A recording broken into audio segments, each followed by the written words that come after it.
हे प्रभु, कलयुग का व्यक्ति सुख करने के लिए दिन रात परेशान है, उसको क्या करना चाहिए? और सुखी सुख उसको मिलता नहीं है। देखिए, भागवत के तृतीय स्कंद में विदुर जी ने मैत्रेय जी से धर्म के लक्षण जाने और धर्म के लक्षण पूछते पूछते एक प्रश्न कर लिया। और वो प्रश्न क्या किया कि सुखाय कर्माणि करोति लोको नातै सुखम वान्यदुपारमं वा। सुखाय कर्माणि करोति लोको नातै सुखम वान्यदुपारमं वा। प्रश्न क्या किया कि प्रभु, व्यक्ति दिन रात मेहनत करता है सुखी होने के लिए। अच्छा, आप लोग बताओ, धन कमाते हैं, क्यों कमाते हैं? भाई, अच्छा घर परिवार रहे, बेटे लायक बन जाएं, पढ़ लिख जाए, घर महल अट्टालिकाएं हो जाएं, सब चीज हो जाए। अच्छा, एक प्रश्न का और उत्तर दीजिएगा कि ये सब होने के बाद भी क्या आप सुखी हैं? भाई, भगवान ने आपको गाड़ी, बंगला, घर, मकान, मोटर, कार, भोजन, 56 भोग सब दे दिए, तो ये होने के बाद भी क्या आपको सुख है? नहीं, कोई ना कोई समस्या मन में चलती रहती है, कोई ना कोई प्रकार की खटपट जो है ना वो मन में झटपटाती रहती है। कोई ना, सबके साथ ही समस्या है। सुखाय कर्माणि करोति लोको, आपको सब मिल गया है, उसके बाद भी आप भगवान के सामने रोना बंद नहीं करते। क्यों? सब कुछ हो गया तो भगवान से कहते हैं प्रभु अब ये और हो जाए बस, तो हम गंगा नहा लिए। और वास्तव में देखिए, गंगा नहाना क्या है? ये सुख और दुख का चक्कर तो जब तक इस धरती पर जीवन है तब तक लगा रहेगा। भाई देखो, ठंडी आ रही है, आई गई, सुबह उठते हो ठंडी लगती है, नहाना पड़ता है, दुख होता है कि नहीं होता है? और सबसे ज्यादा समस्या होती है बूढ़े लोगों को। बूढ़ी माताएं, बूढ़े जो घर के भाई कहते हैं, वो यही कहते कि ठंडी आती क्यों? क्योंकि जब ये ठंडी आती ना तो हमारा जरा ब्लड वगैरह जमने लगता है। अच्छा, बुढ़ापे में एक्सरसाइज वगैरह ज्यादा होती नहीं है, तो बेचारे 9 बजे तक इसी आशा में पड़े रहते हैं कि अब जरा थोड़ा और धूप निकले तो ना आए, और निकले तो ना आए, होते होते 12 बज जाते।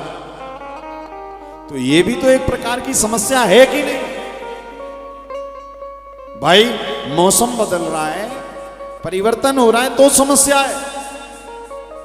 भगवान विदुर जी ने मैत्रेय जी से कहा, प्रभु दिन रात व्यक्ति काम करता रहता है, कर्म करता रहता है सुख पाने के लिए, किंतु उसके बाद भी नातहि सुखम वान्यदुपारमं वा, उसके बाद भी व्यक्ति सुखी नहीं रह पाता। उसका कारण क्या है?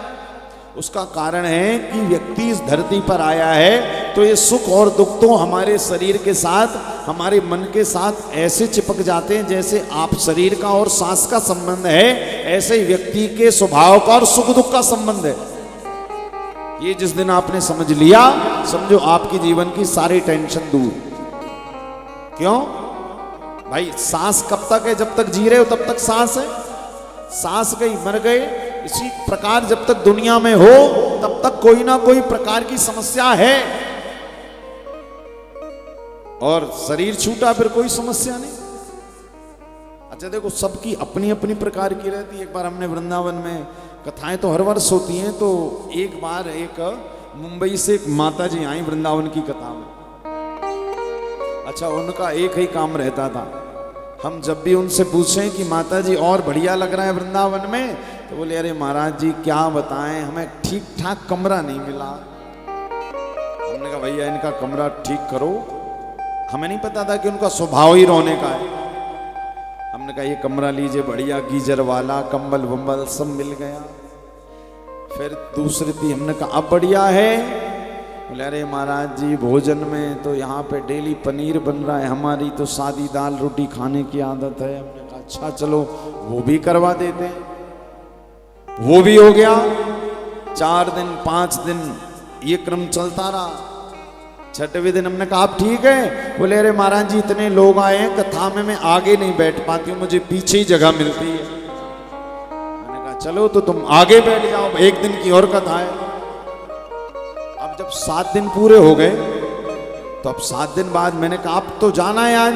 बोले महाराज जी वही तो समस्या है कि वृंदावन छोड़ने का मन नहीं कर रहा, फिर मुंबई जाना पड़े।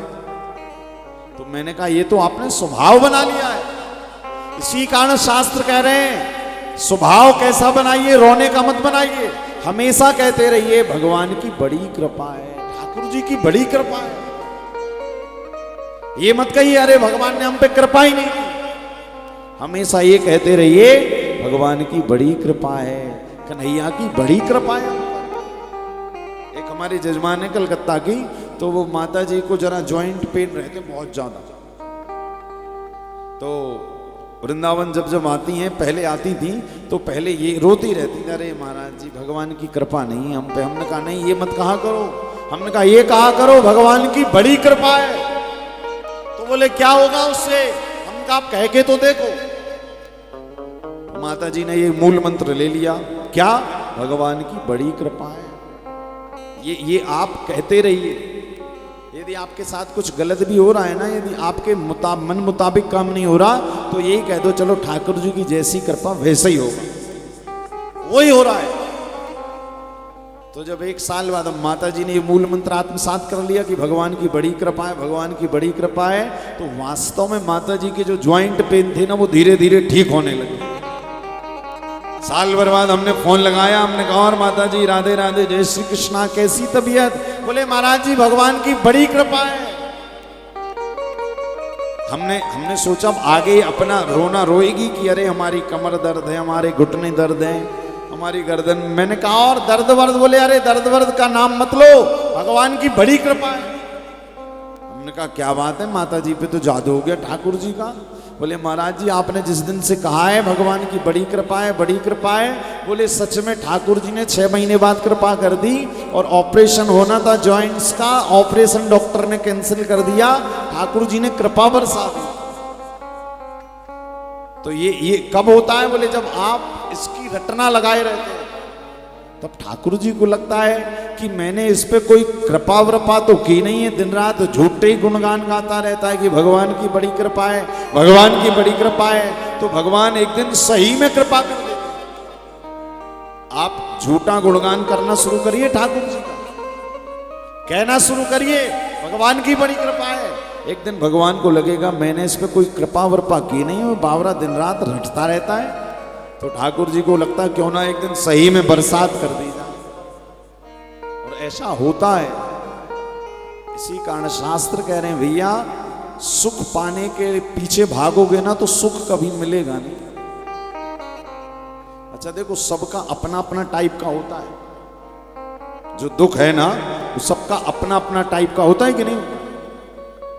एक सज्जन मंदिर गए, अब सज्जन की जो थे वो जो हाइट है वो जरा छोटे से थे तो सेठ जी, अब थे सेठ जी किंतु मंदिर का घंटा था जरा ऊपर। तो सेठ जी ने दर्शन किए और प्रयास किया कि घंटा बजाया जाए, और जब घंटा तक हाथ नहीं पहुंचा तो भगवान से कहने लगे प्रभु बताओ आपने इतना छोटा बना दिया कि घंटे तक हाथ ही नहीं पहुंच पा रहा। और एक कोई को भगवान इतना लंबा बना देते हैं महाराज कि उनके नाप के कपड़े भी नहीं मिलते, तो वो दिन रात रोते रहते हैं कि बताओ प्रभु इतना ऊंचा बना दिया कि कपड़े ही नहीं मिल रहे नाप के। किसी को भगवान इतना गोरा बना देते हैं। विदेशियों को देखो अमेरिका कनाडा में लोग इतने गोरे हैं कि डार्क होने के लिए समुद्र के तट पर लेटे रहते हैं कि प्रभु जरा थोड़ा डार्क भी कर दो, कैसे अजीब से लगते हैं गोरे गोरे। अमेरिकन्स को गोरा बना दिया, और अफ्रीकन्स कैसे दिखते हैं? बोले महाराज एकदम वो लोग कहते हैं ठाकुर जी जरा सा यदि इसमें सफेदी घुल जाती तो आनंद आ जाता। होता ही नहीं होता है भाई। कोई छोटा है तो उसको छोटे का दुख की हमारी हाइट इतनी कम है, शीशे में देखता रहता है, जरा ठाकुर जी 1 फीट और बढ़ा देते फिर देखते हमारे जैसा तो कोई लगता ही नहीं। होता है। और जो ज्यादा ही लंबा होगा तो वो तो ड्रेसिंग के आईने से भी ऊपर जा रहा है। वो कहता है इतना लंबा बनाने की क्या जरूरत थी, कम से कम इतना तो दे देते कि ड्रेसिंग में अपने आप को देख पाता। और देखो विदेशी कितने गोरे रहते हैं, अमेरिका वाले। बोले प्रभु जना वैसा कर दो ना जैसे भारतीय दिखते हैं। और अफ्रीकन्स क्या कहते हैं, वो भी कहते हैं प्रभु ऐसा कर दो ना जैसे भारत। ये देखिए हम सबको बनाने वाले कौन है, ठाकुर जी। जैसे कुम्हार मटका बनाता है तो मटके को आग में रखता है कि नहीं रखता। तो एक संत सुना रहे थे कि भगवान जब विदेशियों को बना रहे होंगे तो ठाकुर जैसे कुम्हार यदि मटका आग में रखे और जल्दी उठा ले तो वो ठीक ठाक पकता नहीं पका। तो अमेरिकन जो थे विदेशी वो ज्यादा पक नहीं पाए तो एकदम गोरे से निकल आए, कच्चे टाइप। और बोले जब अफ्रीका वालों को रखा तो भगवान ने रखा और निकालना ही भूल गए। बहुत देर बाद याद आया, अरे राम राम ये तो बेचारे जल गए। अच्छा, रंग के मामले में हम भारतीय बढ़िया है। भगवान ने जैसे ही देखा कि भैया ये भारतीय भजन करेंगे तो ठाकुर जी उन्होंने ठीक समय पर निकाल लिया। उन्हें पता था कि ये भजन करेंगे, हमारा नाम गाएंगे, हमारी कथा सुनेंगे बैठकर, तो भगवान ने उनको जरा मन से बनाया है। हम लोग जो वृंदावन रहते हैं इस्कॉन टेम्पल में, तो वहां पर अजीब अजीब तरह के लोग देखने मिल जाते हैं, हर प्रकार के। तो वो लोग भारतीयों को इतने भाव से देखते हैं और वो ठाकुर जी से कहते हैं कि प्रभु जरा ऐसी कृपा कर देना आप। भगवान कहते हैं अभी भजन करो, जब भजन करके तुम्हारा प्रारब्ध कट जाएगा तब तुम्हें भारत में जन्म देंगे। याद रखिएगा, भारत में जन्म लेना और भारत के भगवान की कथा सुनना ये अपने आप में सौभाग्य का विषय है। तो मैत्रेय जी से उद्धव जी ने प्रश्न किए। क्या प्रश्न किया है कि सुखाय कर्माणि करोति लोको नातये सुखम वा निदुपारमं वा। हे प्रभु, व्यक्ति दिन रात सुख के लिए कामना करता है किंतु सुखी होता क्यों नहीं? तो मैत्रेय जी कह रहे हैं उद्धव जी से, विदुर जी से, उद्धव जी से नहीं, विदुर जी से मैत्रेय जी कह रहे हैं कि विदुर, व्यक्ति यदि जितना सुख के पीछे भागेगा सुख उनसे उतना ही आगे भागेगा। इसी कारण व्यक्ति को सब छोड़कर एक निश्चित मात्रा में कर्म करके ठाकुर जी के भजन में लग जाना चाहिए। देखिए, हर व्यक्ति को लगता है कि हमारा पड़ोसी ज्यादा सुखी है, उसको लगता है कि नगर का सेठ ज्यादा सुखी है। राजा कहे महाराजा सुखी, गरीब कहे महाराजा सुखी, महाराजा कहे सुख इंद्र को भारी, इंद्र कहे चतुरानन सुखी, चतुरानन कहे सुख विष्णु को भारी। तुलसी जिए जान विचार कहो, सिय राम भजनो बिन जीव दुखारी। सिय राम भजन बिना जीव दुखारी। अच्छा, आपको बताऊं सच्चा सुख कहाँ है? बोले सच्चा सुख केवल 3-3.5 घंटे कथा पंडाल में ही है। बाकी बोले महाराज बाकी कहीं नहीं है, बाकी कहीं पर नहीं है। आनंद तो केवल परमानंद की कथा में ही है। इसी कारण विदुर जी को मैत्रेय भगवान ने बहुत सुंदर उपदेश दिए। और शास्त्र संत एक और बात कहते हैं कि जब आपको जीवन में सुख का अनुभव करना है तो अपने पहले के समय को याद कर लेना कि पहले हम क्या थे, ठाकुर जी ने कृपा करके आज हमें क्या बना दिया। यदि भगवान में लगे रहेंगे तो आगे भी भगवान हमको क्या बना देंगे। देखिए, जो ठाकुर जी में लगे, भगवान की कथा में लगे, उनका जीवन निश्चित बदलता है, स्थिर नहीं रहता है। उनका जीवन निश्चित ही बदलता है। किसका बदलता है? जो भगवान में लगे रहते हैं। यही तो कथा का चमत्कार है। और शास्त्र कह रहे हैं जब आपको सुखी होना हो तो अपने पहले के समय को याद कर लेना, या जब आपको सुखी होना हो तो उनको देख लेना कि जिनको 2 वक्त की रोटी भी नहीं मिली। एक व्यक्ति जा रहा था, धूप तेज थी साइकिल में, तो उसको बड़ी जोर की इच्छा हुई कि पानी मिल जाता। तो जेब में कुछ रुपए रखे थे 10-20, उसने कहा चलो गन्ने का रस पी लिया। खड़ा हो गया साइकिल से और गन्ने वाले से कहा भैया एक गिलास गन्ने का रस निकाल दो। तो उसी समय उसके सामने एक बहुत बड़ी जूस की दुकान थी, वहां पर एक बड़ी सी मर्सिडीज आई कार, और वो उससे सेठ जी उतरे और जूस की दुकान में चले गए। तो जो गन्ने का रस पी रहा था व्यक्ति, उसने भगवान से शिकायत की, बोले प्रभु बताओ आपने इस लायक बनाया है कि गन्ने का रस बस पी सकता हूँ 10-20 रुपए का, मेरा भी मन करता है कि अनार का जूस पीऊँ, मेरा भी मन करता है कि एप्पल का जूस पीऊँ, किंतु मेरे पास कुछ है ही नहीं, व्यवस्था ही नहीं। शिकायत करने लगा, आपने इतना सक्षम ही नहीं बनाया। तो गन्ने वाले से कहा भैया चलो एक गिलास जूस ही निकाल दो, हमारी किस्मत में तो यही है। तो गन्ने से जूस निकाला, उसने पिया और आगे बढ़ने लगा। जब आगे बढ़ रहा था तो उसी गन्ने को, जिस गन्ने को उसने अभी अभी पीकर और दुकान वाले ने वो गन्ने के छिलके को रोड पर फेंक दिया, तो उस निकले हुए रस के गन्ने के छिलके से एक भिखारी मुख में दबाकर प्रयास कर रहा था कि इससे थोड़ा बहुत रस और निकला। कौन सा?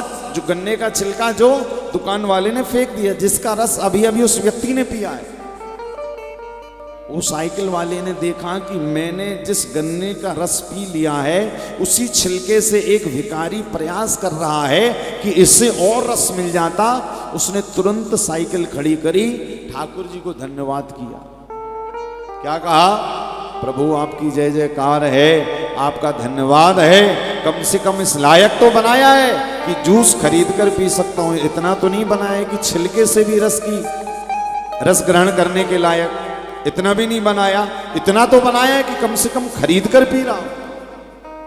तो शास्त्र कह रहे हैं कि जब आपको जीवन में सुखी होना हो तो क्या करना है? उन लोगों की याद कर लेना महाराज जिनको भगवान ने 2 वक्त की रोटी के लिए भी समस्या दे दी है। तो उस समय आपके अंदर भगवान के लिए धन्यवाद का भाव निकलेगा कि ठाकुर जी आपका धन्यवाद है, तेरा ही दिया मैंने खाया पिया है, तेरा शुक्रिया है, तेरा शुक्रिया।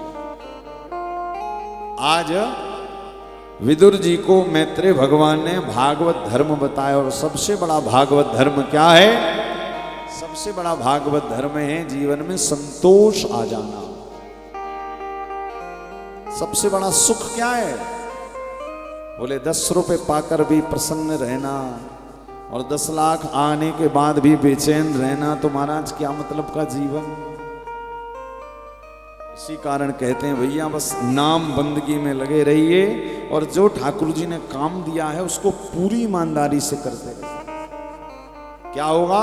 अपने आप जीवन में कुछ मिलेगा, कुछ मिटेगा, कुछ बिगड़ेगा, कुछ बनेगा, किंतु हाँ ये बात तो पक्की है, जो भगवान में लगा है उसका बिगड़ने के बाद भी बन जाएगा, और जो ठाकुर जी में लगा नहीं लगा उसका बना हुआ भी पता नहीं कब बिगड़ जाएगा। ये सबसे बड़ा भागवत धर्म है।